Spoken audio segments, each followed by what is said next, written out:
How's it going, everyone? Welcome back to the weekly news review for the world of Star Citizen.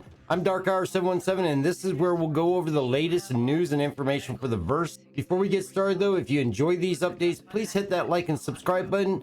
It really helps me get the videos out there to more people, and I greatly appreciate it. And all of you that have already subscribed, thank you. Also, remember to check out the community tab to see how you can get entered into our screenshot contest for the month of September and could possibly win a Drake Cutlass Black with the Skull and Crossbones paint. This is the time of year when we really get into a bit of a lull when it comes to news throughout the verse. With Citizencon right around the corner, mere weeks away on October 8th, a lot of the more major announcements and news is really being a bit held back.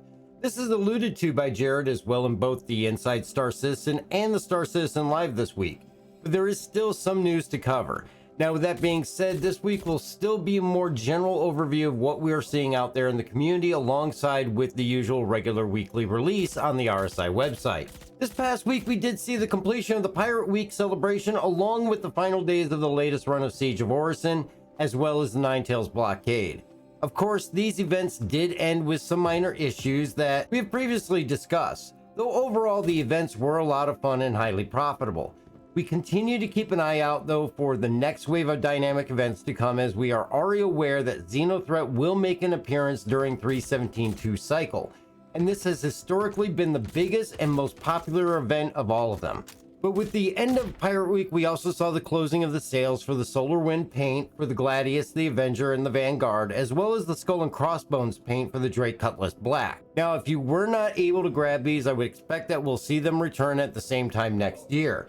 And for those who did not get the Skull and Crossbones paint, it's only fair to mention that this one was specifically for the Drake Cutlass Black only and cannot be equipped on any other Cutlass variant, just in case you end up looking to the gray market for this to be able to obtain it. But I will say overall, the Solar Winds and the Skull and Crossbone paints are both extremely well designed and look amazing on their respective ship. With the closing of Pirate Week and the upcoming Citizencon, this will mean our next celebration event will be the Day of Vara. This, of course, is the yearly celebration within the verse that coincides with real-life Halloween or All Hallows Eve. Typically, Day of Vara is October 27th, and this is celebrated in the verse typically with colors of black and green, and marks the day that the Vara, an exploration vessel, disappeared from the orbit of the second planet in the Hades system. As we get closer to the Day of Vara, we will get more in-depth to all the details on the celebration, but typically in the verse, this is celebrated with a limited ship sale, which highlights the Drake manufacturer, featuring the ghoulish green paint. Last year, we saw the Dragonfly, Caterpillar, the Buccaneer, and the Cutlass all available with this metallic rich green paint. One of the best looking paints in my personal opinion, actually. We also see items like the Fieldsbury Bear helmets for sale and tasks available to obtain the Hill Horror helmet. Of course, last year we saw the removal of the Vandul mask, so it'll be interesting to see if CIG adds this back in this year. Another fun part of the Day of Vara is the more paranormal type lore stories that come out, which are some of the best to read through. A link to the Galactopedia history on Day of Vara is in the description. Of course, before we get to the Day of Vara, we have to get through this year's Citizencon. This year, as we are all aware, is digital again and to some degree shortened, as they've already announced that there will be no keynote speech. Of course, they are hoping to return to a live in-person event next year. For those out there that are new to Star Citizen and may not be familiar with what Citizencon is, it's actually a yearly con that is held that hosts several different panels hosted by developers and other CIG staff going over current as well as future state of the game. Every year does include the fan favorite ship panel, where we see progress on current ships as well as updates on concept ships still in development, and usually announcements of new concept or even straight to flyable ships like last year's Origin 400i and Anvil Liberator.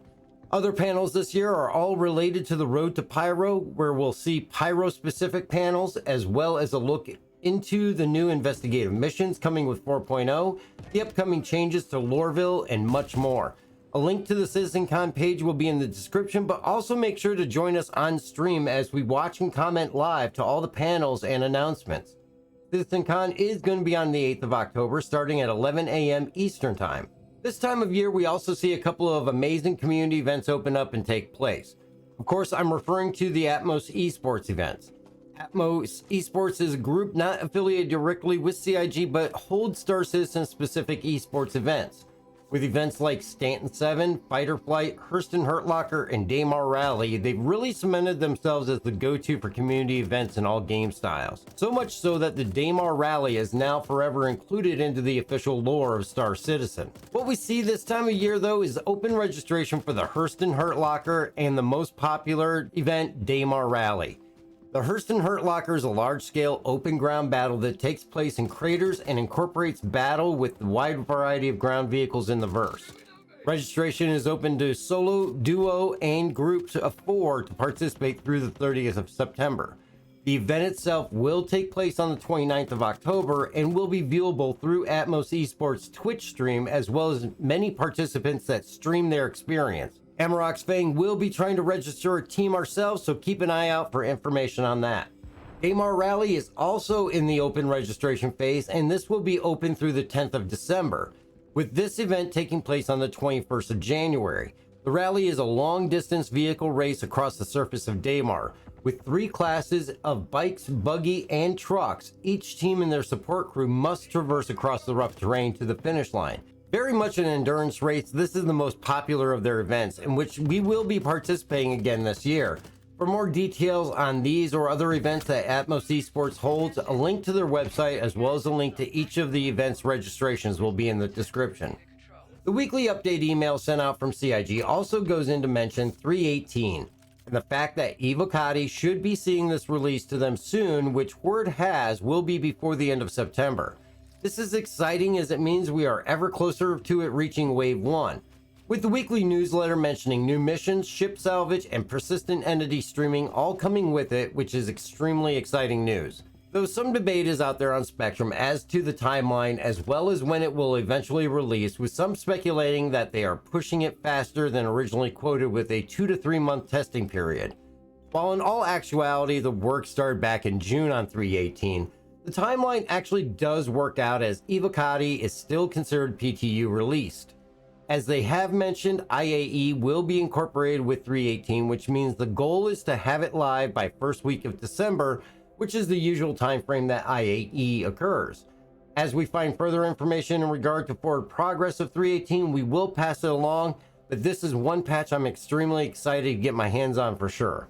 Of course, we do have our usual lineup of news though, and Tuesday we saw a new lore post, Booty Call. This is a transmission from Jester, someone that represents piracy organizations and brings to light the ridiculousness of superstitions throughout different pirate groups. Going over some of the strange beliefs, he talks about Nada Boone, who was picked up while landing in Port Olisar after trying to fly along with a pod of storm walls. Other traditions Jester calls out include some Nova Riders will not wear gear on the same trip in which it was looted, as it invites the spirit of the former owner, or a group in Pyro that places the success of their raids on the number of solar flares, as well as some groups' belief that you never rob a Banu ship, or that it is only allowed after your first successful job. He does admit to some strange superstitions are understandable, but when it interferes or keeps you from doing your job, it is a bit much. Superstitions are something that are truly human nature though, and the basis of many do not always make sense. As an example, in the real world, in France, it is said to be good luck to step in dog shit only though if it's with your left foot, but bad luck if you do it with your right foot. And in India, whatever you do, don't get a haircut on Tuesday as it will bring bad luck. My favorite, in Canada, there's a superstition that pregnant women who do not give in to their craving for fish will have a baby with a fish head. Yes, a fish head. I will have a link to the site where you can read some of these superstitions in the real world that I found, and I recommend checking that out if you want a really good laugh, but also a link to the lore post, which I found very interesting. Wednesday, not much was happening as it is an off week for the roadmap roundup, which brought us to Thursday's Inside Star Citizen. And this week we get occupation localization. This episode brings us an insight to the team that provides localization support for Star Citizen. This is a team made up of many different members that have the responsibility to translate and adapt the game for areas outside of the English-speaking areas. As Star Citizen is mainly based in the English language, adaptation needs to be made to be properly translated and adjusted for use in other areas of the world. The purpose of the team is to allow the game to be played in the native language of players around the world. We get a look at what goes into this job and how important it is for not only CIG, but the immersiveness and experience of the players around the globe. This is an interesting look at an aspect of gaming that many do not see or take into account as part of a game's development. After that, we check out a look at Under Siege, a look at Siege of Hurston and its purpose to really bring in the medical gameplay of the verse. Also, we find the benefits of looking at Siege, how it assisted in making improvements to the game through the bugs it brought out to the forefront. Speaking on many of the main issues we all experience in this dynamic events, they discuss changes that were made to help improve things from the issues with griefing to the actual ending of the event.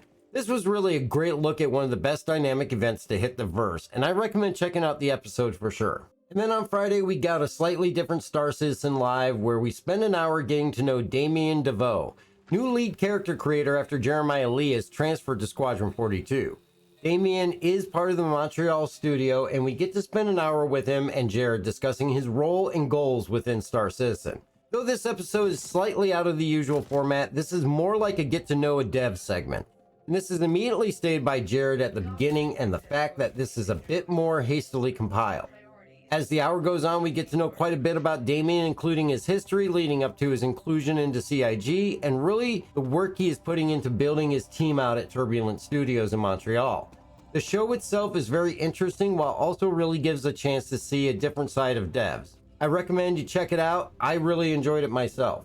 And that about wraps up the news for this week, and I hope you found it useful. Don't forget to check out the community tab for details on how to enter the screenshot contest here on YouTube and possibly win a Drake Cutlass Black with the Skull and Crossbones paint. And catch me on Twitch every Tuesday, Thursday, and Sunday night at 7 p.m. Eastern Time where we stream Star Citizen. If you'd like to support the channel, check out the merch store or even get a membership for as little as 99 cents per month by hitting the join button above. Most of all, I just want to say thank you for joining me for this week's updates, and please be safe out there, and we will see you in the verse.